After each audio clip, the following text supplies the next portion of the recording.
Section 1. You will hear a man phoning a woman about an advertisement he has seen in the paper for some furniture. First, you have some time to look at questions 1 to 5 on page 9.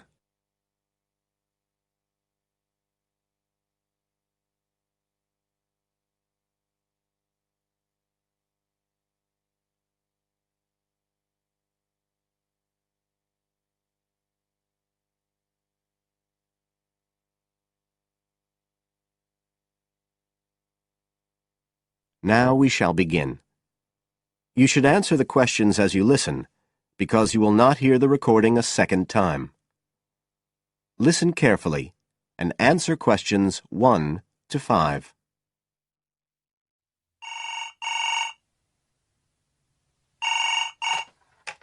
Hello? Oh, hello. I'm ringing about the advertisement in yesterday's newspaper. The one for the bookcases. Can you tell me if they're still available? We've sold one, but we still have 2 available. Right. Can you tell me a bit about them? Sure. What do you want to know? Well, I'm looking for something to fit in my study. Well, I'm not too worried about the height, but the width's quite important. Can you tell me how wide each of them is? They're both exactly the same size. Let me see, I've got the details written down somewhere. Yes, so they're both 75 centimetres wide and 180 centimetres high. Okay, fine. That should fit in okay. And I don't want anything that looks too severe. Not made of metal, for example. I was really looking for something made of wood. That's all right. They are, both of them. So, are they both the same price as well? No, the first bookcase is quite a bit cheaper. It's just £15. We paid £60 for it just 5 years ago, so it's very good value. It's in perfectly good condition.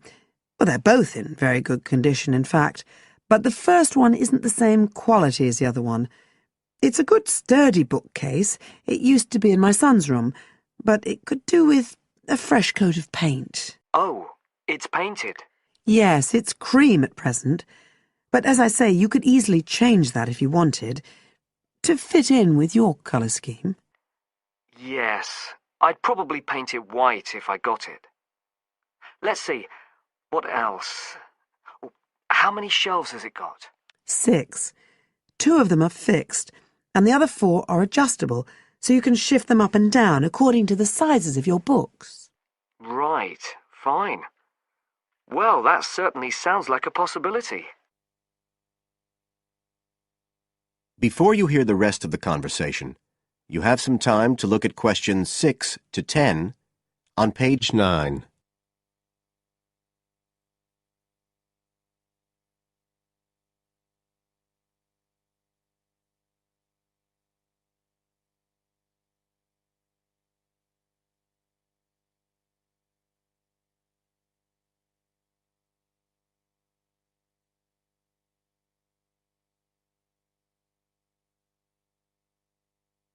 Now listen and answer questions 6 to 10. But the second one's a lovely bookcase too. That's not painted, it's just the natural wood colour, dark brown. It was my grandmother's, and I think she bought it sometime in the 1930s, so I'd say it must be getting on for 80 years old, so it's very good quality. They don't make them like that nowadays. And you said it's the same dimensions as the first one? Yes, and it's got the 6 shelves, but it also has a cupboard at the bottom that's really useful for keeping odds and ends in. Right. Oh, and I nearly forgot to say, the other thing about it is it's got glass doors, so the books are all kept out of the dust. So it's really good value for the money. I'm really sorry to be selling it, but we just don't have the room for it. So what are you asking for that one? £95. It's quite a bit more, but it's a lovely piece of furniture. A real heirloom. Yes. All the same, it's a lot more than I wanted to pay. I didn't really want to go above 30 or 40.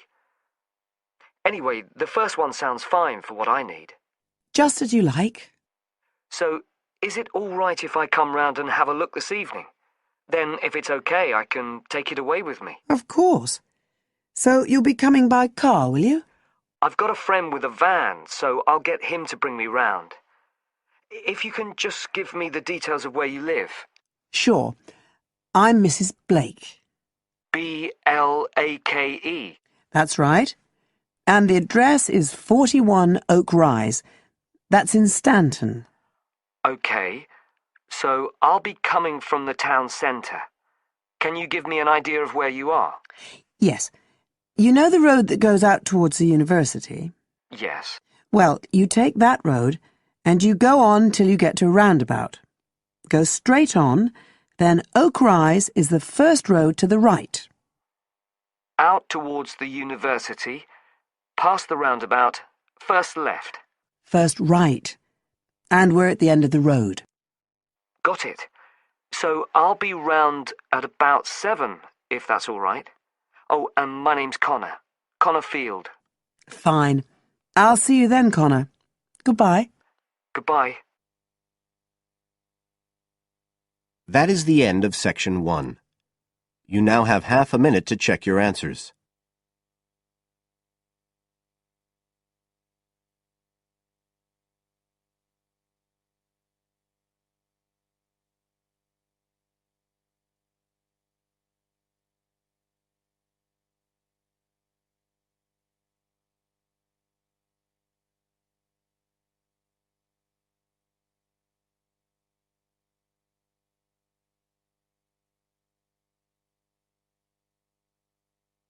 Now turn to Section 2, on page 10.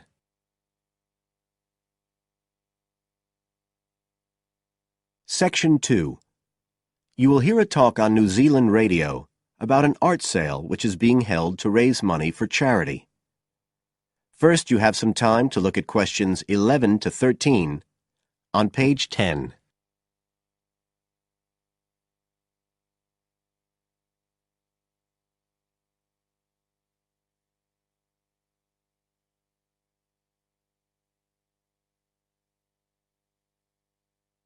Now listen carefully and answer questions 11 to 13. One of the most anticipated art events in Christchurch is the charity art sale, organised this year by Neil Curtis. Neil, tell us all about it. Well, Diane, this looks like being the biggest art sale yet. And the best thing about it is that the money raised will all go to charity. So what you probably want to know first is where it is. Well, the pictures will be on view all this week, most of them at the Star Gallery in the shopping mall. But we have so many pictures this year that we're also showing some in the cafe next door. So do drop in and see them any day between 9 and 5. Now, if you're interested in buying rather than just looking, and we hope a lot of you will be, the actual sale will take place on Thursday evening, with sales starting at 7:30. Refreshments will be available before the sale, starting at 6:30. We've got about 50 works by local artists showing a huge range of styles and media, and in a minute I'll tell you about some of them. You're probably also interested in what's going to happen to your money once you've handed it over. Well, all proceeds will go to support children who are disabled, both here in New Zealand and also in other countries. So you can find an original painting, support local talent, and help these children all at the same time. Before you hear the rest of the talk, you have some time to look at questions 14 to 20 on page 11.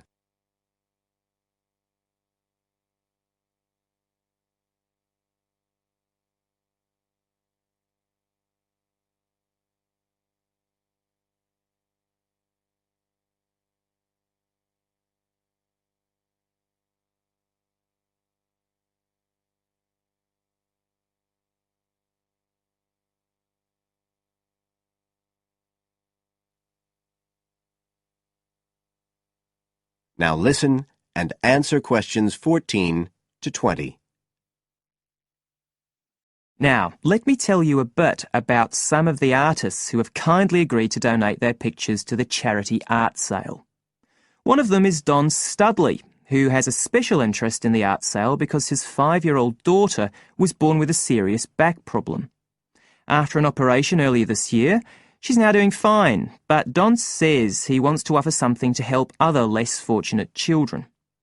Don is totally self-taught and says he's passionate about painting. His paintings depict some of our New Zealand birds in their natural habitats. One relative newcomer to New Zealand is James Chang, who came here from Taiwan 9 years ago at the age of 56. Mr. Chang had 13 exhibitions in Taiwan before he came to live here in Christchurch, so he's a well-established artist, and art has been a lifelong passion for him. His paintings are certainly worth looking at. If you like abstract pictures with strong colour schemes, you'll love them. Natalie Stevens was born in New Zealand, but has exhibited in China, Australia and Spain. As well as being an artist, she's a website designer. She believes art should be universal, and her paintings use soft colours and a mixture of media. Most of her pictures are portraits, so watch out. Some of them may even be friends of yours. And then we have Christine Shin from Korea. Christine only started to learn English 2 years ago when she arrived in New Zealand, but she's been painting professionally for over 10 years, and she sure knows how to communicate strong messages through the universal language of art. She usually works from photographs and paints delicate watercolours, which combine traditional Asian influences with New Zealand landscapes, giving a very special view of our local scenery. Well, that's all I have time to tell you now, but as well as these 4, there are many other artists whose work will be on sale, so do come along on Thursday. We accept cheques, credit cards or cash. And remember, even if you don't buy a picture, you can always make a donation. That is the end of Section 2. You now have half a minute to check your answers.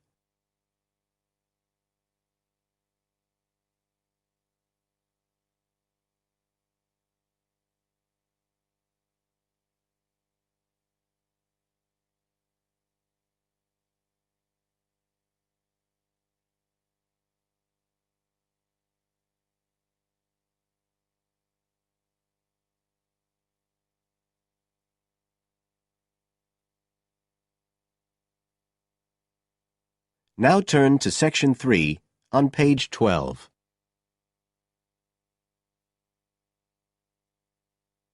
Section 3. You will hear 2 students discussing a project they have to do as part of a literature course on great books. First, you have some time to look at questions 21 to 25 on page 12.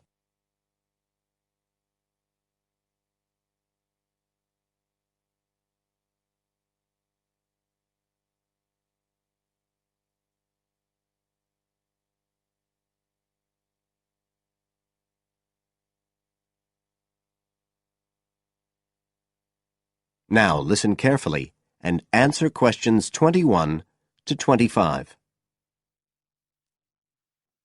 Hi, Joey. How are you doing? I heard you were sick. Oh, hi, Olivia. Yeah, I had a virus last week, and I missed a whole pile of lectures, like the first one on the great books in literature, where Dr. Castle gave us all the information about the semester project. I can give you copies of the handouts. I've got them right here. That's okay. I already collected the handouts, but I'm not very clear about all the details. I know we each have to choose an individual author. I think I'm going to do Carlos Castaneda. I'm really interested in South American literature. Have you checked he's on the list that Dr. Castle gave us? We can't just choose anyone. Yeah, I checked. It's okay. Who did you choose?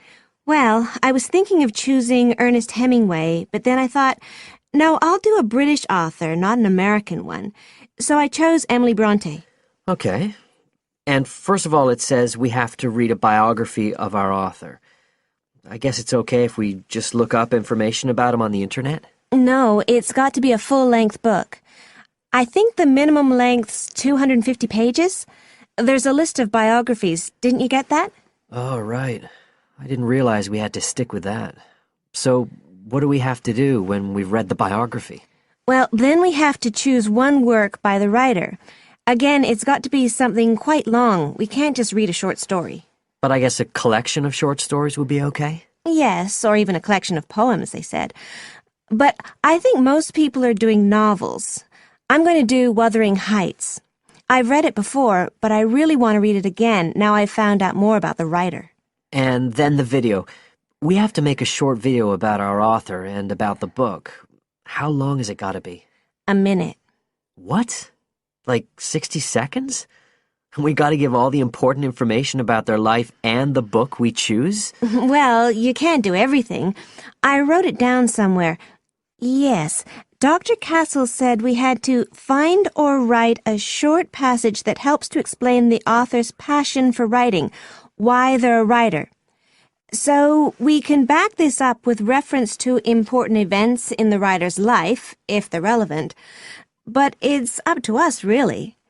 The video's meant to portray the essence of the writer's life and the piece of writing we choose. So when we read the biography, we have to think about what kind of person our writer is. Yes, and the historical context and so on. So for my writer, Emily Bronte, the biography gave a really strong impression of the place where she lived and the countryside around. Right. I'm beginning to get the idea. Before you hear the rest of the talk, you have some time to look at questions 26 to 30 on page 13.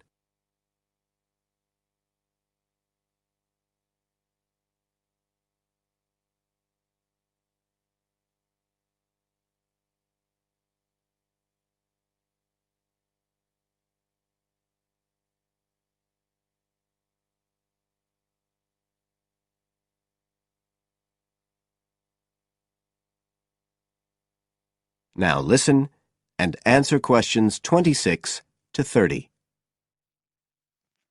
Can I check the other requirements with you? Sure. The handout said after we'd read the biography, we had to read the work we'd chosen by our author and choose a passage that's typical in some way, that typifies the author's interests and style. Yes, but at the same time, it has to relate to the biographical extract you choose. There's got to be some sort of theme linking them. Okay, I'm with you. And then you have to think about the video. So are we meant to dramatize the scene we choose? I guess we could, but there's not a lot of time for that. I think it's more how we can use things like sound effects to create the atmosphere, the feeling we want. And presumably visuals as well? Yeah, of course. I mean, I suppose that's the whole point of making a video. But whatever we use has to be historically in keeping with the author. We can use things like digital image processing to do it all. So we can use any computer software we want? Sure. And it's important that we use a range, not just one software program. That's actually one of the things we're assessed on. Okay. Oh, and something else that's apparently really important is to keep track of the materials we use and to acknowledge them. Including stuff we download off the internet, presumably? Yeah, so our video has to list all the material used with details of the source in a bibliography at the end. Okay. And you were talking about assessment of the project. Did they give us the criteria? I couldn't find anything on the handout. Sure. He gave us them in the lecture. Let's see, you get 25% just for getting all the components done. That's both sets of reading and the video. Then the second part is actually how successful we are at getting the essence of the work. They call that content, and that counts for 50%. Then the last 25% is on the video itself, the artistic and technical side. Great. Well, that sounds a lot of work, but a whole lot better than just handing in a paper. Thanks a lot, Olivia. You're welcome. That is the end of section 3. You now have half a minute to check your answers.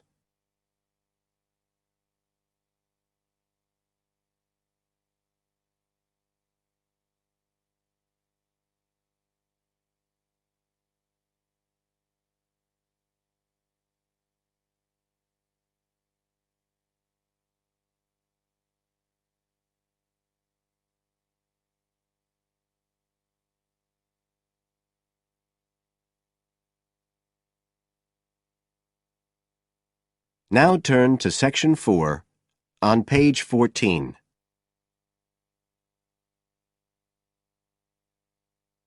Section 4. You will hear a speaker giving a talk about some recent research about unusual life forms. First, you have some time to look at questions 31 to 40 on pages 14 and 15.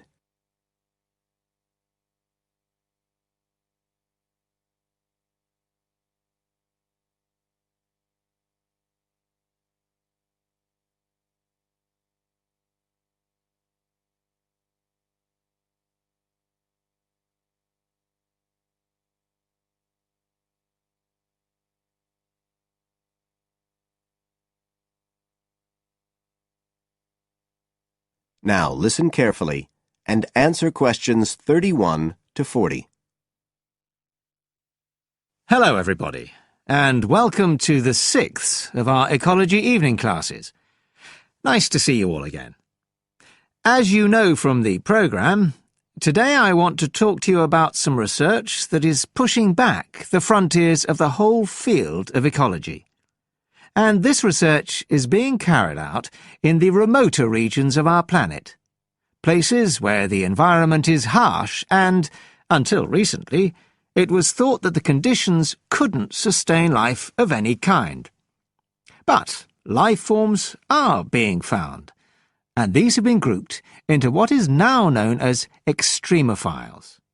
That is, organisms that can survive in the most extreme environments. And these discoveries may be setting a huge challenge for the scientists of the future, as you'll see in a minute. Now, the particular research I want to tell you about was carried out in Antarctica, one of the coldest and driest places on Earth. But a multinational team of researchers from the US, Canada, and New Zealand recently discovered colonies of microbes in the soil there where no one thought it was possible. Interestingly enough, some of the colonies were identified as a type of fungus called Bouveria bassiana, a fungus that lives on insects.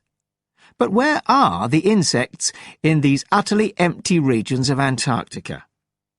The researchers concluded that this was clear evidence that these colonies were certainly not new arrivals. They might have been there for centuries, or even millennia. Possibly even since the last ice age. Can you imagine their excitement? Now, some types of microbes had previously been found living just a few millimetres under the surface of rocks, porous Antarctic rocks. But this was the first time that living colonies had been found surviving, relatively deeply in the soil itself, several centimetres down, in fact.